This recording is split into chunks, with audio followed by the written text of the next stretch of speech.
All right, good afternoon. My name is Jim Wells. I'm KO4MKP. I'm the net controller for the Skywarn net on Tuesday nights at 8 p.m. on 145.390 repeater. You're welcome to join in or just listen, but we do like participation because we're doing training topics during the nets. I will turn it over and let Robert introduce himself. Don't spill my coffee. That would be the catastrophe of the day. This is going to be very informal. We're glad to see you folks here, and we'll be asking some questions that hopefully you'll chime in as well and give us some answers and your thoughts about Skywarn, because I do see some familiar folks out there who have participated. So this is interactive today. Is everything okay with the mic? We would ask that we do have a microphone for you. If you would, somebody pass the microphone to a person who has a question or who wants to make a comment, because the session is being videotaped and is being live streamed. Is that correct? Right now, just videotape. Okay, so we assume that you all have signed a waiver and that there won't be any liability issues, hopefully. Anyway, okay, let me let you kick it off there. All right. I'm Betsy McSweet, where am I? Okay, what am I? KE4RP. I give the weather forecast on the Skywarn net on Tuesday nights as much as I can. Hey y'all, I'm Terry, N9ZEN. I'm in a local county, and it's important that different counties work together during emergencies and with weather as well, because one will get it before the other does. So I'm an alternate for the Skywarn in Northwest Georgia. Good afternoon. My name is Dave. I am Chat 160 on the GMRS side, and on the ham side, I back these guys up when we have to transfer information back and forth.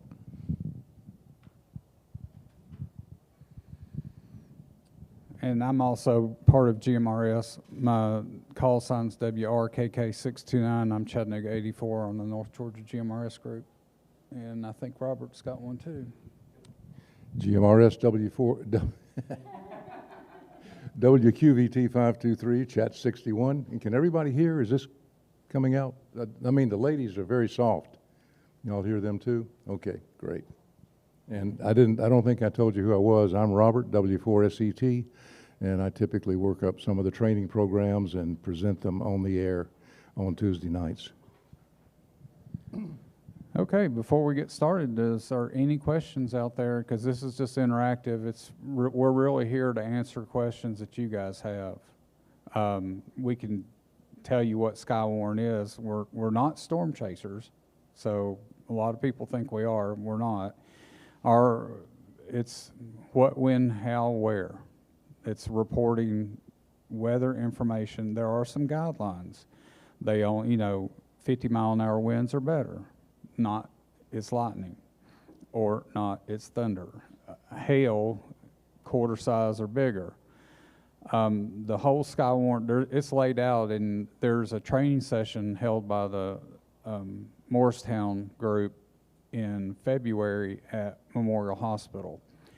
All you have to do is attend it, and you get a Skywarn number that's good for 2 years, or you can do it online to get your Skywarn spotter number. You do not have to have a Skywarn spotter number to participate in any of this. It's up to you whether you want to do that or not, but we basically report what we see with our eyes, a given storm in this area geographically, and it's mostly due because the Doppler radar still can't see all of Chattanooga because of the mountains. Signal Mountain, Lookout Mountain, Big Ridge, it blocks a lot of the signals, and so they are relying on us to give them real-time information so that they can help with the alerts that are going on out there.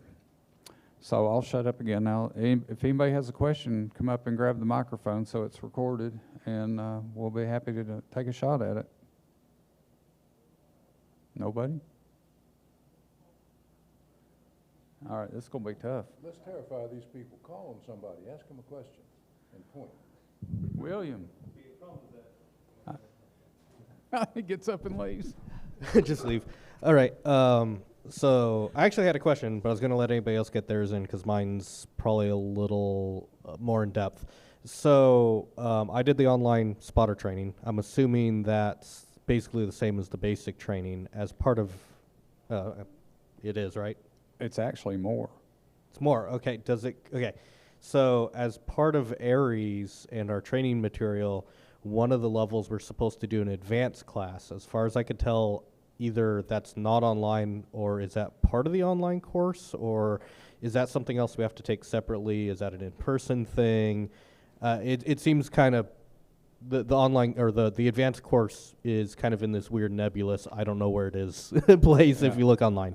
First I've ever heard of it, but it definitely won't be the in-person one. It's really fairly basic, Okay. but he actually has a good slideshow and shows the weather clouds formation to help you read Right. what's going on. Wall clouds, looking for funnel clouds, how where they look to where they start up, stuff like that. Okay, as I understand, that's all covered in the basic training. True. Advanced goes into that apparently more detailed, and it's like another hour and a half long course. But is there any local training that we know about that, or?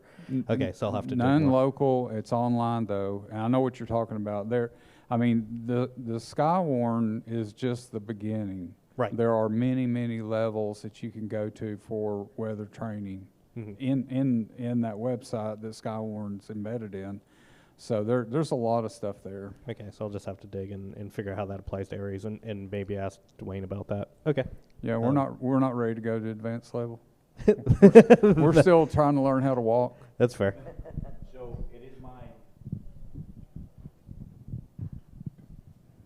after talking to a few people, it is my understanding that when we have the training class in February, though, you can come with your questions, and we're asking people, especially on the GMRS side, come with your questions because a lot of them want to go to the training, and it's better to ask in person than they can ask on the air.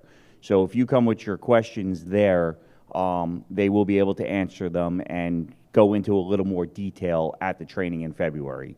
So that is what we are asking everybody to do also. Please come up with your questions. You can even email them, whether it be to the W4AM website or the GMRS side at Skywarn@NGGMRS, and they're all going into a pool, and we're going to put all the questions together for everybody. So that's what we're looking to do also. And some of you may be wondering, why is GMRS part of this? And it's because of geographical layout. They asked us if it is okay to coordinate and start their own. Gary Owensby and Gary Beckstead actually got that agreement together. They have a big footprint. I mean, our repeaters are only accessible so far. They've got one on Fort Mountain that covers all of Calhoun, almost all of 75 down to where Flagship is. And a lot of our weather comes from there. So if you're listening to both frequencies, if there's a Skywarn activation, you'll be able to hear what's headed our way when it comes up from the south. We don't have a lot of coverage to the west that I'm aware about, except the repeaters work to that, but there's not a lot of people that I have heard that are really active to the west of us. And I mean, if I had some great ask, is that if there's anybody that's over in the Trenton area, over that area, to get involved, to be the eyes and ears. We listen to Knoxville. Knoxville is very active. And we hear a lot of stuff they either hear it from us. It's the same difference. They hear us, they know it's coming their way, or it's coming down from Knoxville. So that's the real beauty of the network, is just how expansive the Skywarn reporting area and how much information feeds in now from two different communication systems, GMRS and amateur radio. All right. Anybody else got a question? Go ahead, David. You got to get the microphone. Okay. Hello. I work with the Knoxville group, actually one of the spotters that helps with reporting from our area. And so if we were visiting down here, do you have to be a member of the local club or anything to report, or does it matter? Anybody can report? Yeah, I mean, anybody if you've had can the training. Yeah, anybody can report. North Georgia allows visitors and people just traveling through to use the network without being a member of North Georgia GMRS. Okay. So I mean, I'm speaking for them, but I know how they feel about it, and I know Gary would not have a problem with anybody coming down and being just as long as you've got a GMRS call sign, that's what you need. Yeah, you got Cades Cove Yep. repeater up there too. Mm-hmm. We do. That's part of the reason having a spotter number is important, because that lets the Weather Service know it's a credible bit of information from someone who's trained. So no matter where you are, you can report on the radio. So if you find that you're in Hamilton County and you have your ham radio tuned to their frequency, you can absolutely participate with or without the number. But what the number again does is lets the Weather Service know this is a person who's trained, and you have a little bit more credibility Yeah. to your information that you're reporting. That's interesting that you should mention the Skywarn number, the spotter number. I've not encountered that before. Is that new in the last 10 years?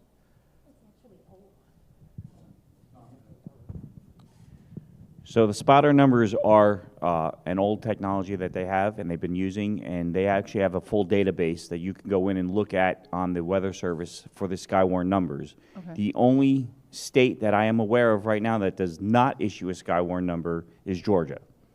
So any of the people who've been trained in Georgia or took the online course, unfortunately you will not get a spotter number, but Tennessee and everybody else surrounding does. And as far as I know, our last net, we had one person from Alabama that was visiting through that checked in. So we were actually a true tag Skywarn net on that one. So we're looking for more people out in the Alabama area also to join GMRS or the ham side, so this way we can get weather from all three sides. Okay, thanks. Thank you, Robert, for recognizing me a minute ago, or Jim. I'm Dave Wilson, KY4FH. First, on the about the Skywarn. For the benefit of the panel, who is Skywarn trained? If you'd raise your hand so they know most of what the audience is, so it may help them with some of their answers. The other thing I wanted to contribute was the Skywarn training that's coming up. Come out to it, bring a friend. It's February 9th. At CHI Memorial over on DeSales Avenue. So I wanted to throw that in so it's a good date, not just sometime in February. I know the guys that have coordinated it, so I've already got it on my calendar. Even though I'm not due for training this year, I still go out because I always learn stuff. Now, you mentioned, I think the GMRS, that was good, that they're reporting, and because I don't think anybody, if somebody had a severe weather event, would get upset because somebody reported it, even if you're not a trained spotter, because the radar doesn't see down, as they mentioned earlier. It's about 3,800 feet, I think, above Chattanooga is what the radar beam is. So Weather Service doesn't see what's on the ground. We're their eyes and ears for what's going on. Yeah, it looks like it might be some rotation in the clouds, but they don't know unless there's debris if it's actually a tornado. So we need to be that. Now, towards that end, can you go into a little bit of detail how reports from GMRS and all get back to the National Weather Service? I think a lot of people would appreciate understanding how that part of the system that they don't see really works. So could y'all address that for us, please? So my name is Dave. I am Chat 160, and I am the net controller on the GMRS side. Every Tuesday night, we hold a Skywarn net and training facility presentation, and we try to get everybody on GMRS involved. Robert and Jim. Oh, the time is at 7 o'clock on Tuesday nights. And then my partner Ronnie and I, we have a full net control set up in my house.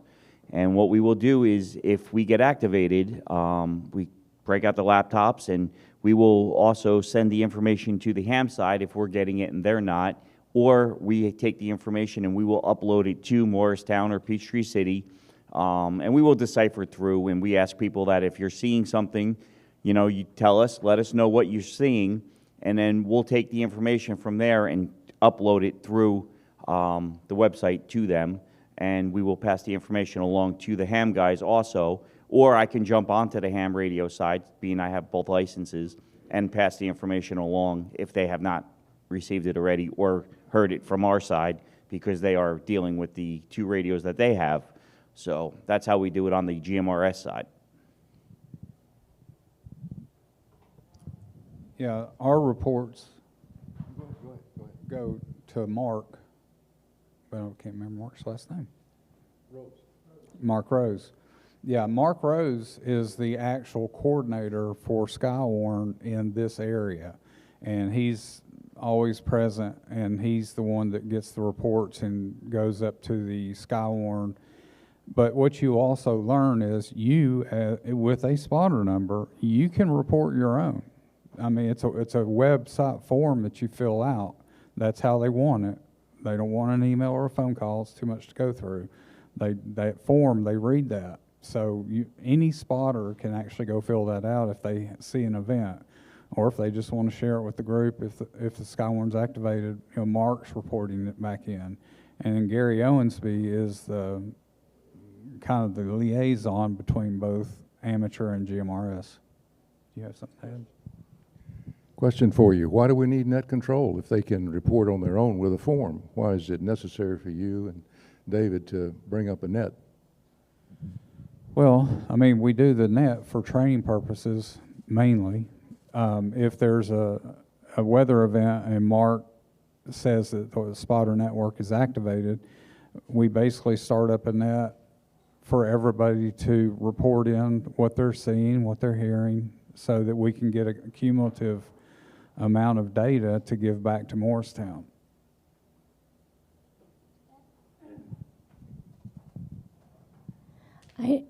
I know that for us, we also have the weekly net that provides the training, but we stand up in the event of a severe weather storm or situation, not only to be able to send the information into the weather service, but also for the local hams. We have the Rambler Radio Club, which is a school, and if there's severe weather, they will bring up our net so that they can listen to it and understand what weather may be impacting them.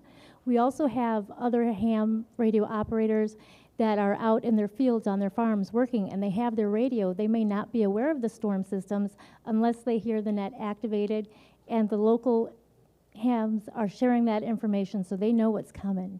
So it's very important that we stand that up and share information between counties, between ham radio operators in the county. So we do need you. We need each and every one of you participating, especially with the trained knowledge. Yeah, so I was listening to Terry. One of the biggest things is, why are we doing radio in the first place? Most people are getting into GMRS because they were looking for some alternate backup plan when the cell phones stop, or a earthquake takes out a lot of stuff. A really severe weather takes out a lot of stuff, communication-wise. So we have radio. Ham radio has served that purpose in disaster areas all over the world, Puerto Rico being one of the more recent ones that I can remember. There's others. That the only communication in and out of that area is via ham radio. So that's kind of, if people are wondering, well, why are we doing all this stuff on ham radio? Well, that's why. And we train so that we can get good at doing what we need to do when it's time to do it. Question for anyone in the group. What is our role as Skywarn or as amateur radio operators in regards to working with served agencies, the EMA and other agencies? Anybody want to talk about that?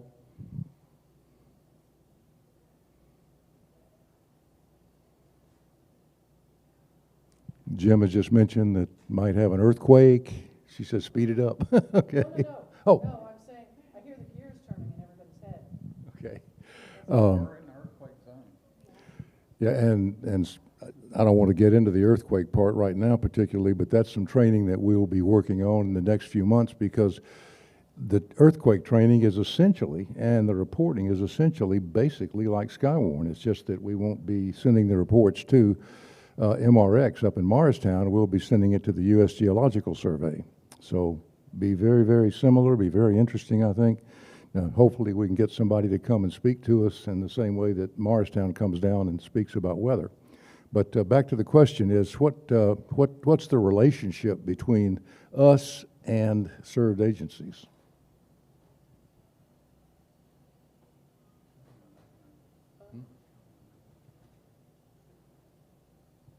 You want to talk about, did you participate in Shakeout? Did you get there? No. I didn't. Well, we just, yes, ma'am. I was going to try to answer that. Okay, there's a mic. If I recall correctly, we're, I won't say subservient to them. We're eyes on the ground, and then we report to the served agencies so that, like, say, in our local case, KEMA or TEMA out of Knoxville, can send resources to the affected areas, like during the Gatlinburg fire, let's say. And the spotters were saying, okay, well, we're seeing flames, we're seeing, you know, glow in the sky from Seymour. And, you know, that night they actually called, because of the wind, we actually had a net going from Morristown. And I was conversing with Greg, HSM, I can't remember the first part of his call, K4 HSM, I think. Anyway, before the net actually got called, because the fires were getting, all of a sudden they went out of control. And so then I got off and he went and did his thing. But we work with served agencies where they need us, or for us to let them know what effects are going on in the ground so that they can put the resources where they need to be. Is that close? I think this is also an area where Skywarn and Aries kind of overlap. So if you're talking weather, you're definitely talking Skywarn. Anybody can stand up that net if need be. If you're seeing weather, if you're concerned, you can absolutely start it. I think in other events for Aries, if the services in your area need assistance with communication, you do not stand yourself up. You are contacted. You don't deploy yourself, you wait to be contacted to deploy. And there's a lot of different training that you'd want to do as an Aries member versus a Skywarn. And if anybody wants more information about that, you can check out Aries online or catch me after this. I'd be happy to talk to you about it. Comment there too. I don't want to go back into the past, but just a little bit of history. Some people were sort of mad at ham radio for a while, years ago, because ham radio operators sort of thought they were superior in that they could stand up a radio just anywhere. And the EMA people had spent millions of dollars on these Motorola systems and others, and it's a little bit hard for somebody to swallow that they have spent these millions and yet their systems sometimes fail, and that somebody throws it up in their face that they failed.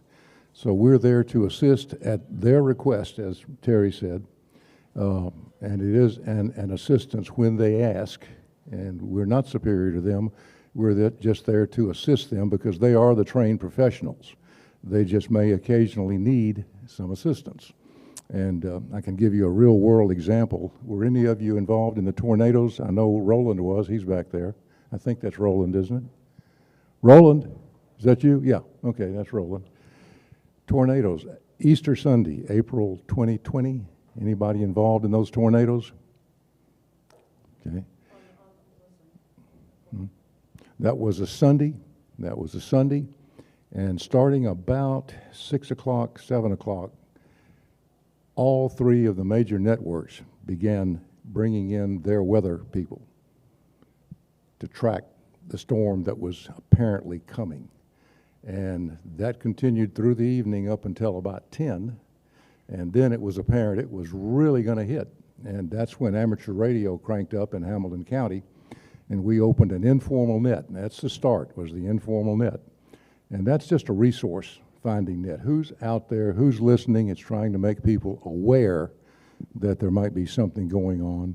And then as it gets more imminent to strike us, then we go formal and we go directed with the net to where we really need formal check-ins. We need to have a net control, and sort of the answer to the question is Morristown's going to get tons of stuff on them if everybody is reporting. And unfortunately, we get a lot of hams who don't take the training, who don't listen to the Skywarn net, and yet they will be available. They will come on the air should there be a disaster imminent. But we'll be getting reports, as someone said, about thunder, lightning. Well, lightning accompanies thunder, thunder accompanies lightning. We're not really interested in that unless it's a really bad storm. I mean, they're getting lightning pictures from satellite as to where lightning is striking and how much. But the net control job is to triage those, make sure that he knows the people who are checking in. He knows, because net after net, night after night, he has been calling the net on Tuesdays, so he knows who's been there. He knows what their spotter number is. He knows what their capabilities are, probably. And that's real important, because you don't want to transmit stuff to Morristown that isn't useful, that ties up their time. So that's one of the functions that net control performs. And back to Sunday night, Easter. We started listening to Tryon and Somerville, and it was extremely apparent that that tornado was making a straight line for East Brainerd. And you could just plot it on a map, just like that. I don't know how to say this tactfully, but we were the only ones awake. There were newspaper articles the next 3 days that nobody else was on the air except ham radio during that disaster.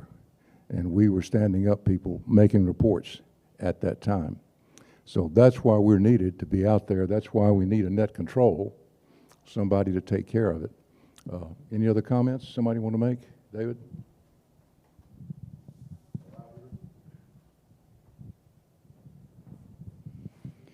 So on GMRS side, we've been having anywhere from 15 to 25 check-ins on a Tuesday night.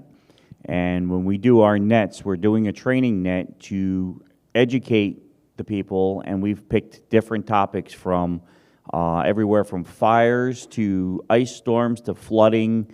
And being a volunteer firefighter, I've done it for many, many years. We'll pick the topics that I think that people should know, how to fireproof your house and around your area, different things like that, what to move, what to do in case of a severe brush fire or wildland fire, you know, things to have in your house, safety items. We've gone over all that. So our nets are a training net, and what we do is we'll train on everything. And I ask everybody who joins in on GMRS, and it's not just the people there, it's their families, because on GMRS you don't need just a ham license. Your license covers your family.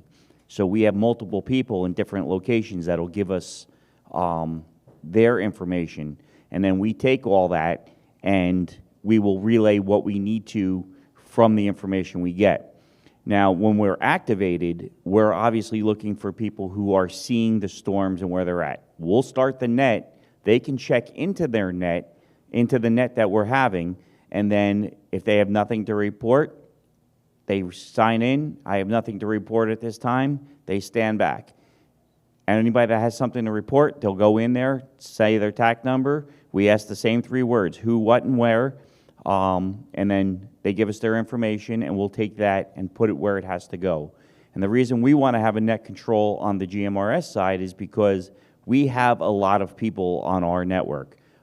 Just in the Knoxville area, we have, I'd say, about 60 people there. Then in the Chattanooga region, we have, what would you say, almost 200 people with TAC numbers. So if they're all checking in and it's not in a formal net, you're going to have all that information covering everybody. So we try to keep it in a net control format, I guess you could say. But our training topics, we ask everybody each week if there's something they want to go over, let us know. We'll find out the information. Not just weather, like Robert said, earthquakes, floods, severe hailstorms, snow if you happen to get it, straight line winds coming through, tornadoes. We want, that's all information we want. We want everybody to be involved in it in the area. And what we do also on our North Georgia GMRS network is we have a northern core and a southern core. So if the weather's coming into the Chattanooga region, we can separate the two cores and just have Chattanooga area. We don't have the entire network. So they're not hearing us all the way down in Noonan, Georgia, or down in Florida. They hear us just in Chattanooga. I just want to add also the difference between the formal and the informal net. In the informal net, the repeaters are still available to amateur operators to be able to have your QSOs or your nets or whatever is going on with minimal interruptions from maybe the net control that's standing by and letting you know that we're in a yellow status. But once it becomes a formal net, those resources are dedicated. So any conversations or other communications outside of that net need to be taken somewhere else. And we do have repeaters in the area that are known as the primary repeaters, and secondary repeaters are assigned. So if we lose that primary one to the weather, there's a secondary. And I know a lot of us in our training also do simplex testing so that we can see which spotters can we still reach in certain times if the repeaters are not available. And we do that to know who the hub can be, the main control, the net control, and which spokes the other people who want to communicate can reach the hub, or does somebody have to be relaying that traffic?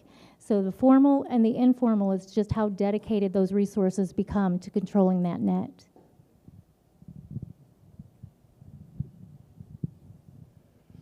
And folks, just before this started, she said she didn't know anything. He's trying to weasel out, aren't you? Adding to that, being able to go peer-to-peer and point-to-point, in the coming months, we look forward to working up something on 10 meters as well. That's a kind of a ground wave frequency, and that would be simplex also, wouldn't be through repeater. But that's going to mean a challenge probably to a lot of people because they don't have HF capability or 10-meter capability. So we'll be looking to try to promote that, to stand up that type of frequency agility among the hams in our area for weather reporting.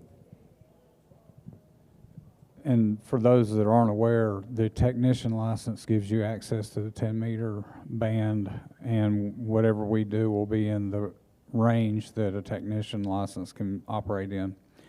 So everybody's here because they want to know something about Skywarn, and they're obviously interested about the weather. How many, with a show of hands, have a weather radio at home? Okay, how many have a tornado alert at home?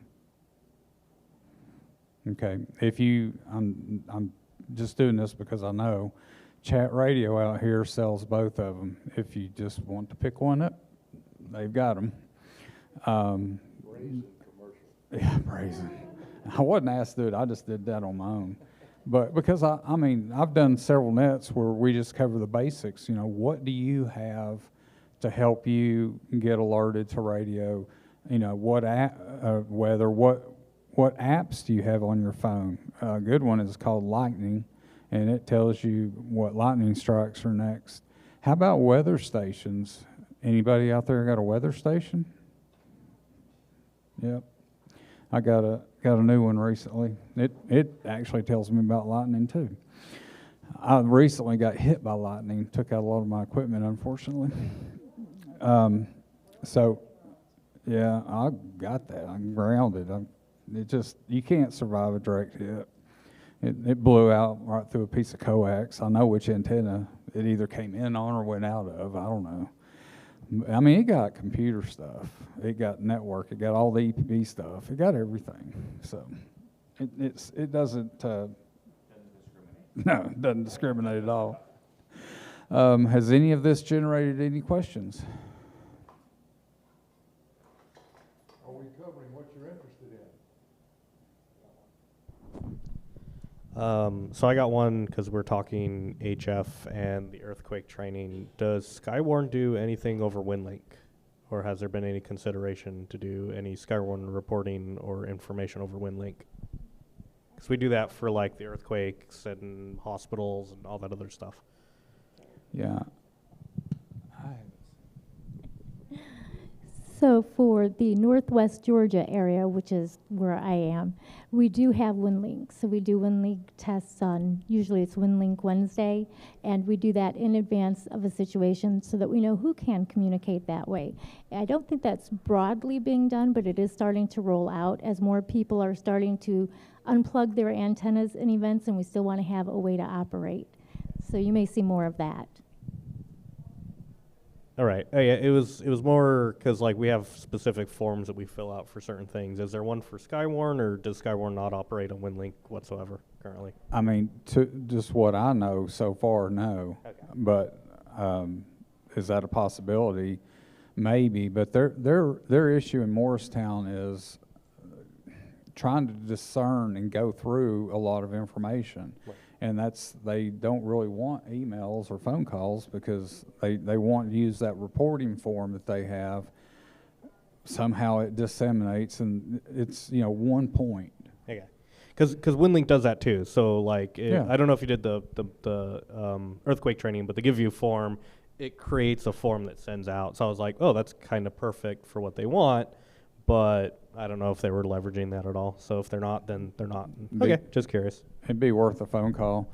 Is anybody out there, raise the hands, not want to know what WinLink is, what we're talking about? A buzzword.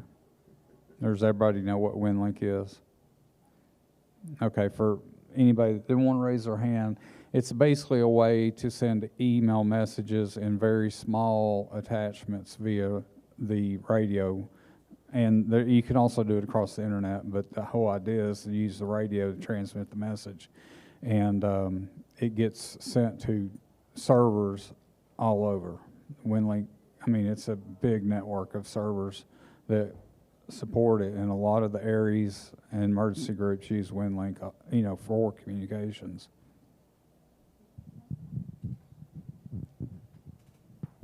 So we've also been using a program too called Telegram, and we ask everybody that wants to be on it for the Skywarn. We have a dedicated Skywarn page that you could send messages in also. And the other reason we're looking at this is whether it's GMRS, it's ham, everybody pretty much has a scanner. Everybody is always listening. So whether they're actually on the radio or listening to these reports, the only thing I don't see with WinLink is they won't get those reports if they're being sent over that. But everybody else listening on the scanner, hey, these guys just said, there's a tornado on the ground. It's coming our way. We got to get somewhere. And we ask everybody, if you see dangerous weather coming your way, you do your report, sign off, go get safe. When you're done, we ask that you please come back on and let us know you're okay, everything's fine, and we're going to continue reporting. It went past us. We again do not chase storms. We do not go out looking for them. It is what you see from your house, and as soon as there's an issue, we ask you to get to safety, and just keep your family, pets, and everybody safe.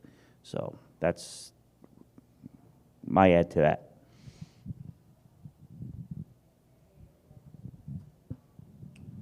All right. Anything else? Yes, ma'am. Back in 2005, some of you remember there was a very severe hurricane that hit New Orleans. This is history here. And the reason that we do more ham is because what happened in New Orleans is that the cell towers went down. So there was no internet service. And apparently, from what I hear, I wasn't there, apparently the ham radio folks saved the day with their transmissions. So good reason to have that. My son was in New Orleans at the time and left and urged me to get my license. He wasn't licensed yet. But I was supposed to do this, and that's the reason that I got licensed, is because of what happened in that. He's now licensed, thank goodness, but it was an interesting situation. I was watching the Weather Channel like a hawk, and I kept telling him, do not go to Mississippi, whatever you do. He had friends there, and go north and west. And that's when he went to Baton Rouge, which was a little bit safer. Thank you, Betsy. It's an interesting story. And we are all about safety. Your safety is the most important thing, your safety and your family's safety. Don't try to be a hero. What's that saying about driving into water? Don't drown, turn around. Don't drown, turn around. Yeah. So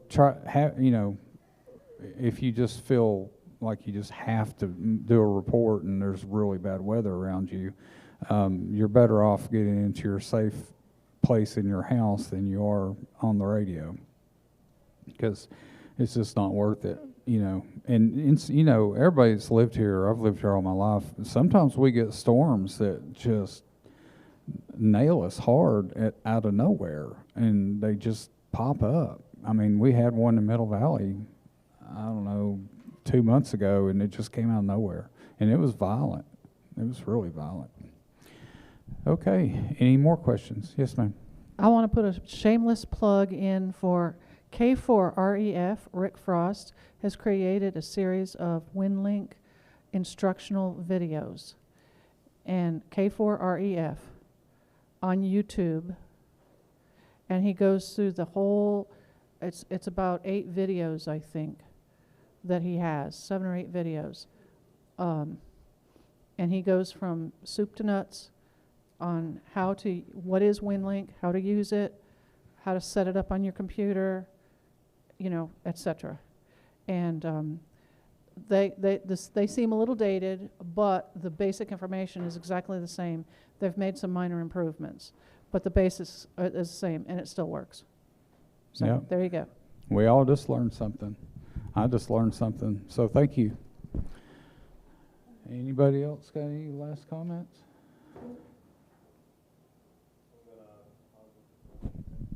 All right.